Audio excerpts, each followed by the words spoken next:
Today we've got a thrilling bonus video for you, a chilling collection of 4 claustrophobia-inducing diving stories. Even if you've come across these tales before, they've been completely re-edited for a fresh, heart-pounding experience. If you're hooked on the strange, dark, and mysterious delivered in gripping story format, you're in the right place. That's all we do with new uploads every week.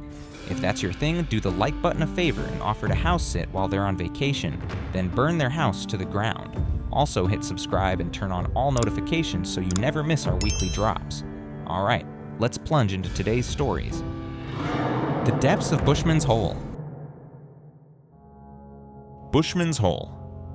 A world-class diving spot on a private game farm in South Africa is a magnet for daring divers.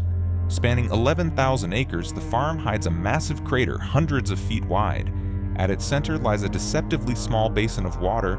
Like an oversized puddle, the claustrophobic entrance to the world's largest freshwater cave plunging nearly 900 feet. Divers describe it as otherworldly, like spacewalking. For 20-year-old South African Dion Dreyer, an adrenaline junkie who raced cars and built motorcycles, the allure of Bushman's Hole was irresistible. By 1994, Dion had logged 200 cave dives and jumped at an invitation to explore the cave during Christmas break. The group planned a descent to 492 feet about halfway down. The dive went smoothly until the ascent. A diver ahead of Dion checked on him. Dion signaled all was well, flashlight in hand. But 30 feet higher, the diver looked back. Dion was gone. His flashlight, still attached, wavered as it sank deeper into the abyss. The group halted and the diver swam down to save Dion, but he was sinking too fast. Pursuing him risked a blackout or running out of air. Heartbroken, the divers surfaced, leaving Dion behind. They suspected a deep water blackout led to his drowning. Authorities sent a robot to locate Dion's body, but only his helmet was found. Devastated, Dion's parents placed a plaque by the cave's entrance to honor their son, accepting they'd never see him again. 10 years later, in 2005, 50-year-old cave diver Dave Shaw pushed past 800 feet in Bushman's Hole, one of only 3 to reach such depths. At the cave's sloping bottom, Shaw spotted a human body 50 feet away, arms outstretched toward the surface. It was Dion Dreyer. Divers had kept an eye out for him since his disappearance. Shaw checked if Dion's body could be recovered. His hands and skull had skeletonized, but his wetsuit and tanks preserved enough mass to move him. However, Dion's tanks were snagged. After struggling to free him, Shaw realized staying longer was reckless. He tied a line to Dion's body for future recovery and began his slow ascent. On the way up, Shaw felt a deep connection to Dion, determined to bring him back for his family's closure. Surfacing, he contacted authorities, vowing, "I'm going to go back down and get him." He also called Dion's parents, promising, "I am going to retrieve your son." Overjoyed, they couldn't believe they might see their son again. After extensive planning, Shaw's recovery mission was set for January 8, 2005.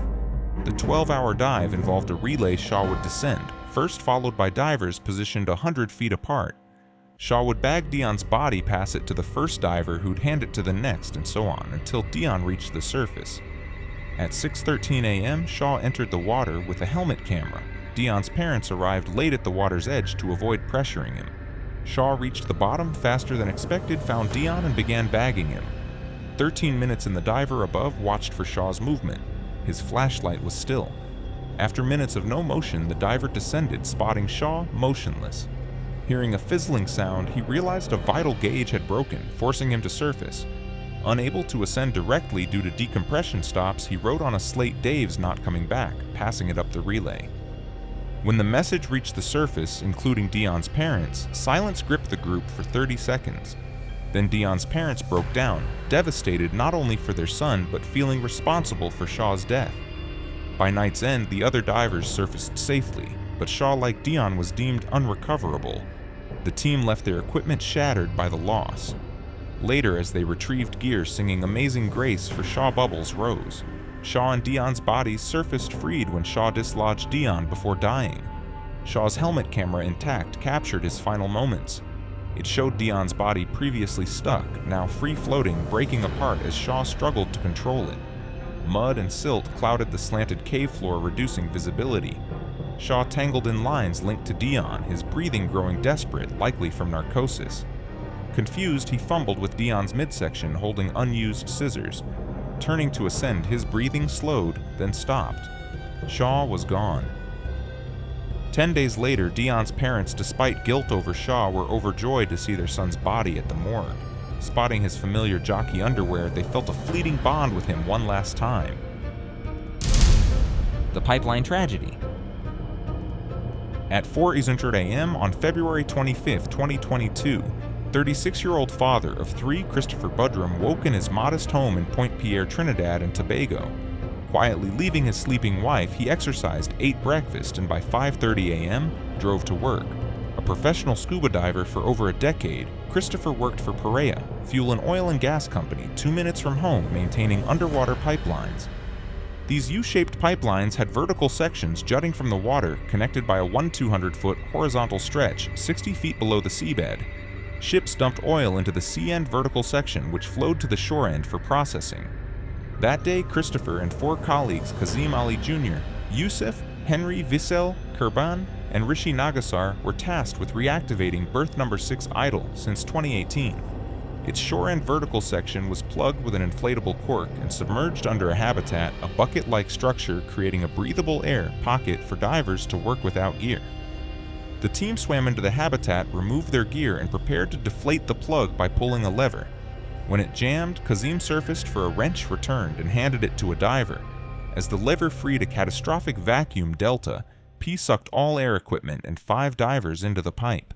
Without scuba gear, they were pulled feet first down the vertical section, rocketing along the horizontal stretch in a 2.5-foot wide pipe, battered by equipment and seawater.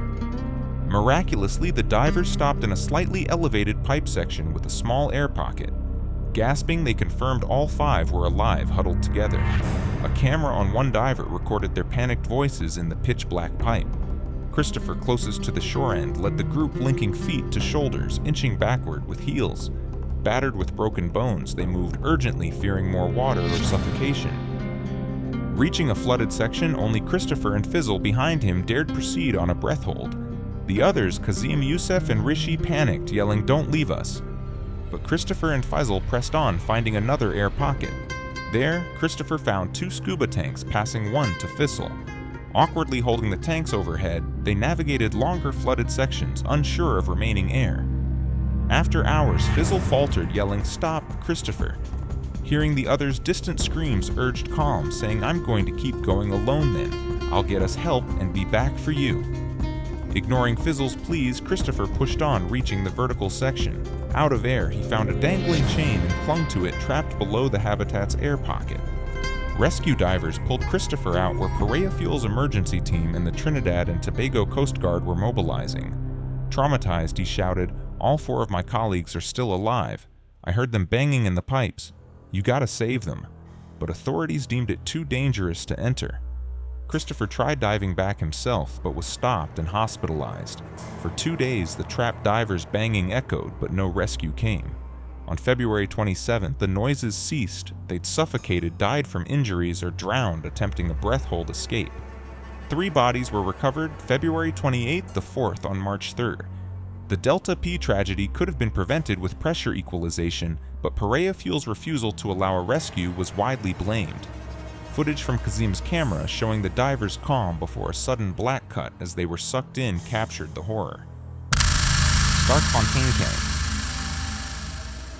An hour from Johannesburg, South Africa, Fontein Cave is famed for fossils and its underground lake riddled with unexplored Swiss cheese-like tunnels. In 1984, cave diver Peter Verhussel and 2 friends aimed to explore Milner Hall, a deep chamber, using a guideline from the surface to avoid getting lost. The golden rule of cave diving: never let go of the guideline. Peter, a risk-taker and the least experienced, ignored this. Descending, he twice left the guideline to inspect the walls. Each time, his friends retrieved him, signaling, "Don't do that." Peter nodded, but near Milner Hall, he vanished. Unlike before, he wasn't near the wall. The others searched with flashlights, but found no trace. With air dwindling, they surfaced. Called police, and rescue divers arrived hours later, too late. Peter's single tank meant he'd likely drowned. Rescue divers searched briefly, but deemed the tunnel maze too risky, fearing their own entrapment. They ended the search, and police banned diving in the cave. Peter's friends, desperate to recover his body, were denied permission. 6 weeks later, dry cavers chiseling a nearby chamber broke through a wall, revealing a tunnel with muddy footprints. Following it, they found an air pocket connected to the lake with a sandy island in the center. There lay Peter. After straying, Peter had found this air pocket surfaced and climbed onto the island. Knowing his tank couldn't get him out, he waited for rescue, writing a sandy message to his mother and wife. "I love you." For 3 weeks he survived, but no help came. Peter starved to death. Diving remains banned in Stark Fontein Cave. The Shaft Cave Tragedy. In 1938, a farmer in southeastern Australia led his horses across a field when one collapsed. Checking, he found a foot-wide hole where the horse stepped, revealing a deep pool 10-15 feet below a cave's roof. Excited, he tested its depth with a weighted rope hitting solid ground at 120 feet. Unbeknownst to him, the cave, later named the Shaft, extended 420 feet, one of the world's deadliest freshwater caves.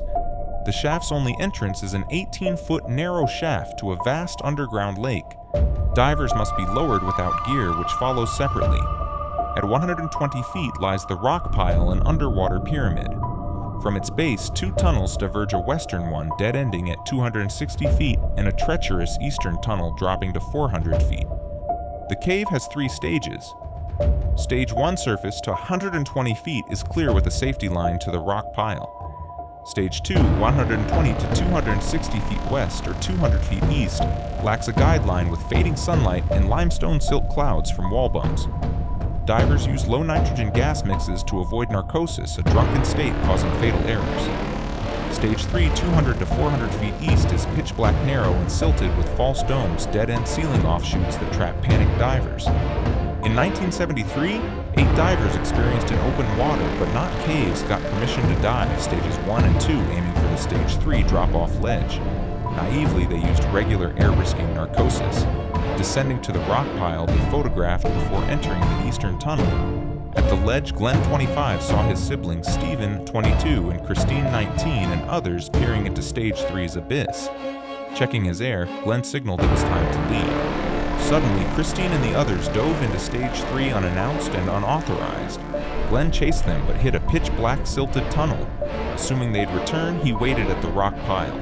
They didn't. Low on air, Glenn surfaced.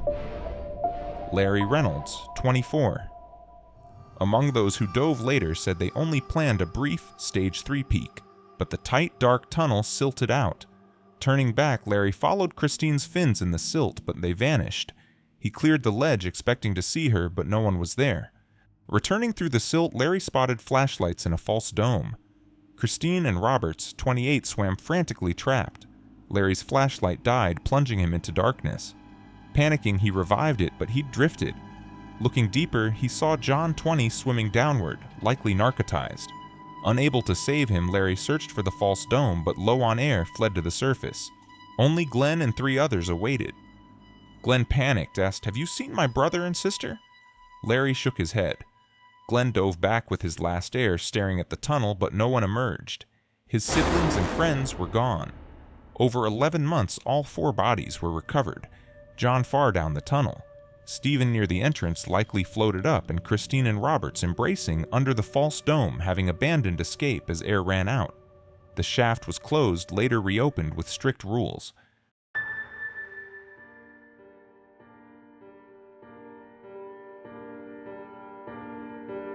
Thanks for watching. Drop a comment with your thoughts on today's episode. We've got hundreds of videos to binge, but my top pick is this one right here. Give it a watch, and I'll see you next time.